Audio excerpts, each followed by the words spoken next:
right, so let's sign up for Classkick and take a look at this here. I tell you what, let's go over first and check out the pricing information and see what we're going to get for a free account versus a pro account. So if we wanted to sign up for it, it's $8 a month for pro. Let's see. So you get an unlimited number of rosters. With a free account, you can create 20 assignments. Looks like you're going to get almost all of the same tools as far as pen tools, highlighters, question types, stickers. You can assign grades. The benefits of the Pro seem to be students can create portfolios, Google Classroom integration, and exporting grades. So more gradebook kind of software and Google Classroom integration beyond the basic free account. Well, let's go through the sign up and see how this goes here. I'm going to sign up with my Google.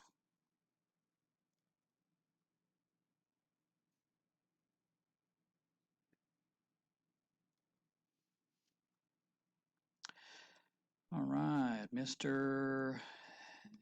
Let's see, can I leave that blank? Yes. Find your school. All right, so I had to type in my school name there and the name of the town to get that to show up. Had to add my school to the system there, so we might have to do that also for most of the Princeton schools if we're all new to Classkick. Let's take a look at where it dropped us off here on this dashboard. Looks like we've got a little built-in example lesson here for our kids to check out Classkick. So it looks like this little example lesson is going to be a good introduction to us as well on what Classkick can do. We can see we've got a toolbar up here with different tools that we can use to interact with this assignment slides that we're getting. This could be kind of similar to the Jamboard thing that I made a video about a couple weeks ago. So let's move through this assignment. Write your name in green by adding a new text box. So we go up here to the text tool, point and click. So we're getting a little tooltip introduction there.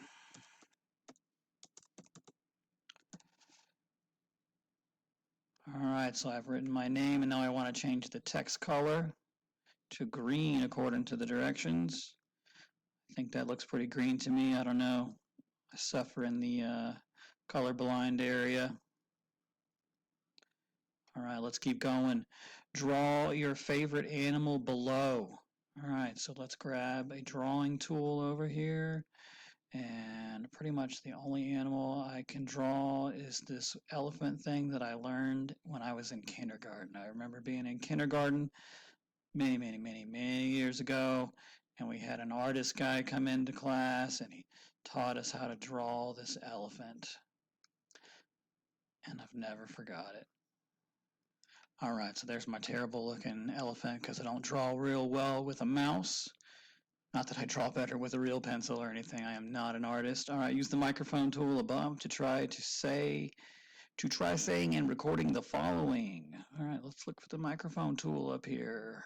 Here we go. Microphone, allow it to have access. Start recording over on the right.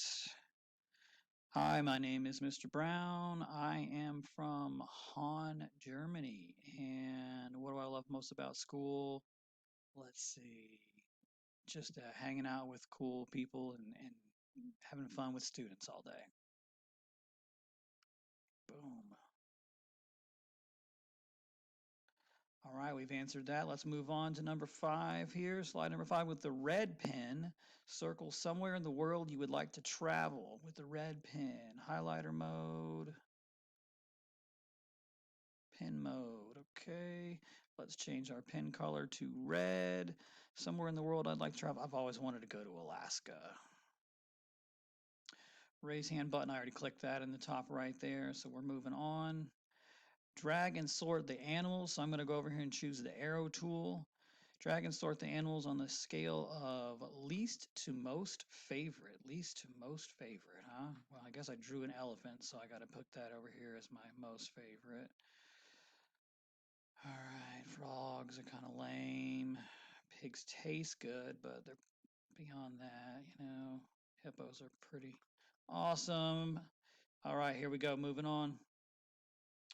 What do you think of class links? Now we can answer that question. All right, so we experienced a little bit of Classkick there and what we can do. Let's go ahead and try to make our own activity and see how that goes. So I'm going to go to the green plus sign in the top right corner and we're going to create a new blank assignment. Okay, so I'm going to make a quick little lesson about mammals and reptiles. And what I've done is I've gone over here and I found a website and I have included the link to where this is coming from, grabbed some screenshots of definitions of mammals and reptiles. I've also put some directions at the top of my page with the text tool here. The screenshots, I just Control V to paste those into the slide that we're working with here, and I put some directions on the bottom. And I was telling my students to move on when they've completed studying the information on this slide. All right, so let's arrow over to the next slide and let's create a little activity for the students to do over mammals and reptiles. I'm going to make a sorting activity here, so I'm going to add some manipulatives for the students to be able to drag and sort the types of animals. And in order to do that, I'm going to need to save some animal pictures to my computer. You see it wants me to pull a file from the computer for that. So what I'm going to do is go to Google Images, and of course I'm going to go to Tools, and I'm going to change the usage to labeled for reuse. I want to make sure that I'm using images that I can use legally and not using someone's copyrighted images. So I'm going to save some images of mammals and reptiles and get ready to add those. Okay, so I hit select file and I chose my first mammal image, and now I'm going to add another. So it looks like add another was just going to add a duplicate of the one that I already had selected. So I had to hit finish there. And now I'm going to go back and select a file again to add my next mammal picture here. So I'm going to add my mammal 02. Next, next, finish. Then I'm going to repeat that process for my remaining mammal picture and for my 3 reptile pictures so that I'll have all 6 pictures on here as manipulatives. All right, I've got one more reptile picture to add here. Select a file. Reptile 03. When I'm saving images for something like this, I always like to give them a similar name and number to make sure I can locate them in all the hundreds, if not thousands, of files I've got inside my drive. Next, next, and finish. That's going to throw the turtle on our page here. Notice I can click on the image and then I get the option to resize it. And then I can click and hold to drag it and put it down here in the workspace where they're going to get it from. So let's add some directions at the top here with the text tool. All right, so I'm going to put a line with the line tool here down the middle of my screen. Let's see, we can change the color of the line. And we can change the thickness of the line. We could then grab and move the line if we need to. For my directions, I told them to place the mammals on the left and the reptiles on the right. And in order to help them out, I'm going to go ahead and add some labels on each side of the screen as well. Now, if I want to make these directions a little bit bigger, all I have to do is select the box. And up here, I'll get a T plus for making the text bigger. And I can do that. I can adjust that. If I want to do the same for the labels, I can make them bigger. Change the text color. We'll leave that one green. Let's make mammals blue. Let's make our directions black.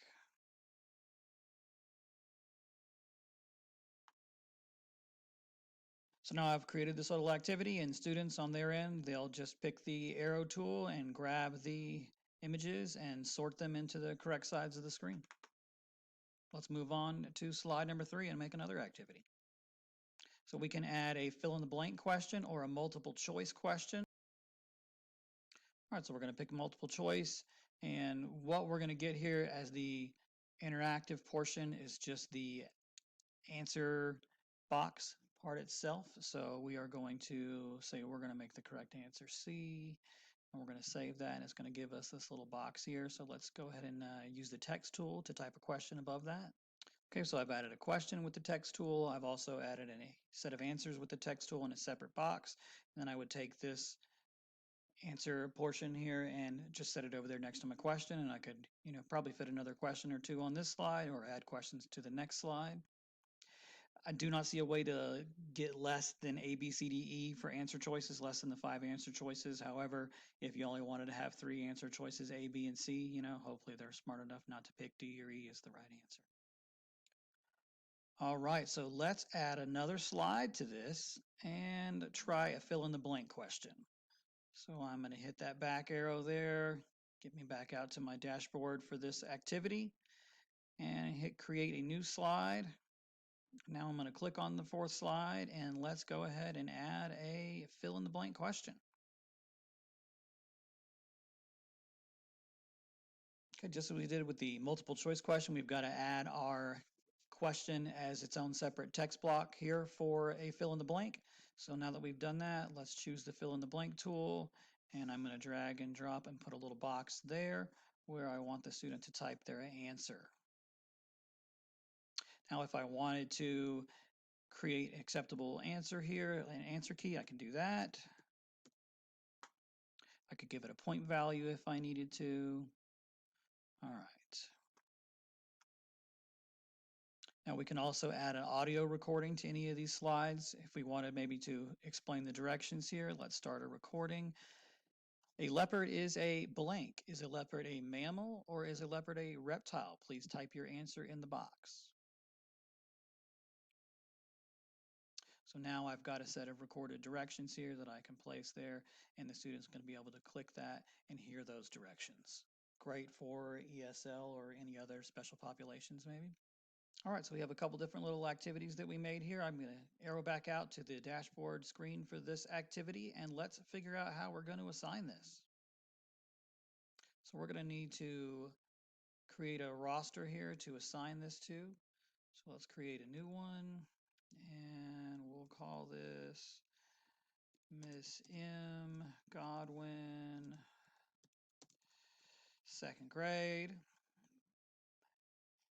Now we've got this roster here to assign the assignment to. We need to get our students in the roster though, in the class, and there's a class code. So just as similar to Google Classroom or anything else, we're going to get our students to join this roster with a class code. So let's check out how we're going to do that.